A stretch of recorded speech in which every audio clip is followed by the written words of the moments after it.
Assalamualaikum warahmatullahi wabarakatuh. Perkenalkan, nama saya Tengku Dahyatul Alwi Hasibuan. Saya di sini akan menyampaikan hasil presentasi makalah yang berjudul Etika Komunikasi Menurut Hadis. Etika berkomunikasi, ada beberapa cara menutupi kebenaran dengan komunikasi, yakni A. Menutupi kebenaran dengan menggunakan kata-kata yang abstrak, ambigu atau menimbulkan penafsiran yang sangat berlainan apabila Anda tidak setuju dengan pandangan kawan Anda. Kemudian Anda segera menyebut dia tidak Pancasilais. Anda sebetulnya tidak tahan dikritik, tetapi tidak enak menyebutkannya, lalu Anda akan berkata, "Saya sangat menghargai kritik." Tetapi kritik itu harus disampaikan secara bebas dan bertanggung jawab. Kata bebas dan bertanggung jawab adalah kata abstrak untuk menghindari kritikan. Ketika seorang mubalik menemukan pendapat mubalik lain dan pendapatnya tidak logis, ia akan berkata, "Akal harus tunduk dengan agama." Dia sebetulnya mau mengatakan bahwa logika orang lain itu harus tunduk dengan pemahamannya tentang agama. Akal dan agama adalah dua kata abstrak. Oleh karena itu, menasihatkan agar kita berhati-hati menggunakan abstrak.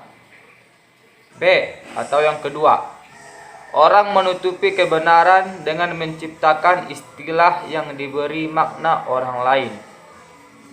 Istilah itu berupa eufemisme atau pemutarbalikan makna sama sekali.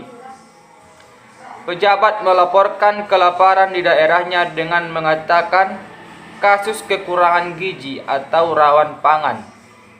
Ia tidak dikatakan ditangkap, tetapi diamankan. Harga tidak dinaikkan, tetapi disesuaikan. Nabi Muhammad SAW bersabda, sebagaimana diriwayatkan Bukhari Muslim, sebagai berikut artinya. Dari Ibnu Mas'ud radhiyallahu anhu, dari Nabi Muhammad SAW bersabda, sesungguhnya kebenaran itu membawa kepada kebaikan, dan kebaikan itu membawa kepada surga. Seseorang akan selalu bertindak jujur sehingga ia ditulis di sisi Allah sebagai orang yang jujur. Dan sesungguhnya dusta itu membawa kepada kejahatan, dan kejahatan itu membawa ke neraka. Seseorang selalu berdusta sehingga ia ditulis Allah di sisinya sebagai pendusta. Hadis riwayat Bukhari Muslim. Al-Quran menyuruh kita untuk selalu berkata benar. Kejujuran melahirkan kekuatan, sementara kebohongan mendatangkan kelemahan. Biasa berkata benar mencerminkan keberanian. Bohong sering lahir karena rendah diri, pengecut, dan ketakutan. Orang-orang yang membuat kebohongan itu hanyalah orang-orang yang tak beriman kepada ayat-ayat Allah. Mereka itu adalah pendusta. Surah An-Nahl ayat 105. Nabi Muhammad SAW dengan mengutip Al-Quran menjelaskan, orang beriman tidak akan berdusta. Dalam perkembangan sejarah, umat Islam sudah sering dirugikan karena berita-berita dusta. Yang paling parah terjadi ketika bohong memasuki teks-teks suci yang menjadi rujukan. Kebohongan tidak berhasil memasuki Al-Quran karena keaslian Al-Quran dijamin oleh Allah. Juga karena kaum muslimin hanya memiliki satu mazhab Al-Quran. Tetapi kebohongan telah menyusup ke dalam penafsiran Al-Quran. Makna Al-Quran pernah disampaikan untuk kepentingan pribadi atau golongan. Kebohongan juga memasuki hadis-hadis Nabi SAW. Walaupun berdusta atas nama Nabi diancam dengan neraka, sepanjang sejarah ada saja yang berwawancara imajiner dengan Nabi.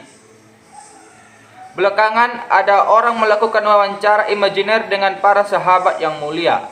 Mereka menisbahkan kepada Nabi dan sahabat-sahabatnya prasangka, fanatisme dan kejahilan mereka. Para ahli hadis menyebut berita imajiner ini sebagai hadis maudhu. Para penulisnya atau pengarangnya disebut al-waddah atau al-kadzab atau pendusta.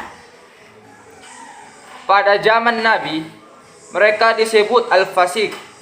Pada zaman sahabat, ada murid-murid sahabat yang terkenal pendusta.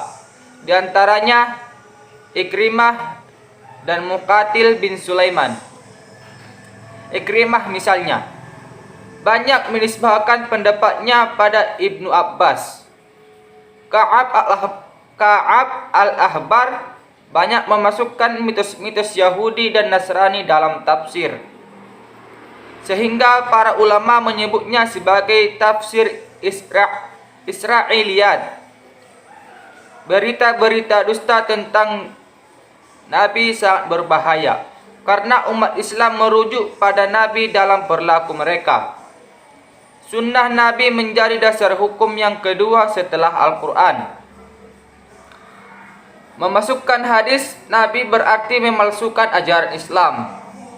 Menyebarnya hadis maudhu telah banyak mengubah ajaran Islam. Imam Syafi'i bercerita tentang Wahab bin Kas'an. Ia berkata, "Aku melihat Abdullah bin Al-Jubair memulai sholat Jumat sebelum khutbah. Semua sunnah Rasulullah SAW sudah diubah. Bahkan sholat pun dirubah. Oleh karena itu, ilmu-ilmu hadis sangat berharga untuk memelihara kemurnian Islam.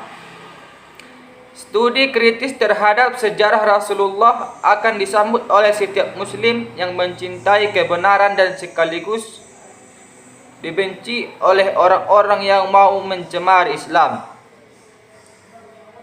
Perintah berkata benar dalam Al-Quran dan hadis menjadi sebuah indikasi wajibnya bagi muslim mengaplikasikan sifat kejujuran dan perkataan benar yang dalam konsep Al-Quran dikenal dengan istilah qaulan sadidan. Baiklah, cukup sekian yang dapat saya sampaikan.